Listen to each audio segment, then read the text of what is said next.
அடித்த இடத்தில் குருதி வராது. Where true courage lies, pain doesn't show. ஒரு அழகான கிராமத்தில் பரமன் என்ற சிறுவன் வாழ்ந்தான்.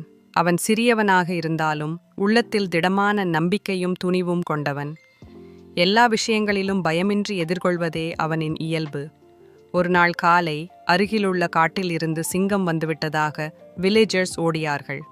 பசுக்களையும் மாடுகளையும் காப்பாற்ற பலர் முயன்றாலும் பயம் அவர்களை ஜென்மத்தில் போராட விடவில்லை.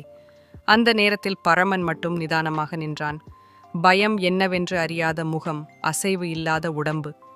சிங்கம் அவனை நோக்கி நடந்து வந்தாலும் அவன் அசையவில்லை. அந்த துணிவைக் கண்டு சிங்கம் நெகிழ்ந்தது போல கூச்சலின்றி காட்டிற்குள் திரும்பியது. மக்கள் திரும்பி வந்து பார்த்தபோது பரமன் அங்கே நிம்மதியாக நின்று கொண்டிருந்தான். அனைவரும் வியந்து பரமனை வீரனாக பாராட்டினார்கள். அடித்த இடத்தில் குருதி வராது என்ற பழமொழியை முதியவர் சொல்ல அனைவரும் அதனை உணர்ந்தார்கள். பழமொழி: அடித்த இடத்தில் குருதி வராது. அர்த்தம்: உண்மையான தைரியம் உள்ளவர்கள் சோதனைகளை எளிதில் தாண்டுவார்கள். பாடம்: மனதின் துணிவே எல்லா பயங்களுக்கும் மருந்து. முருகப்பெருமானை நம்பினால் சேனலை லைக் செய்யவும், உங்கள் எண்ணங்களை கமெண்ட் செய்யவும், வீடியோவை பகிரவும் மற்றும் சேனலுக்கு குழு சேரவும்.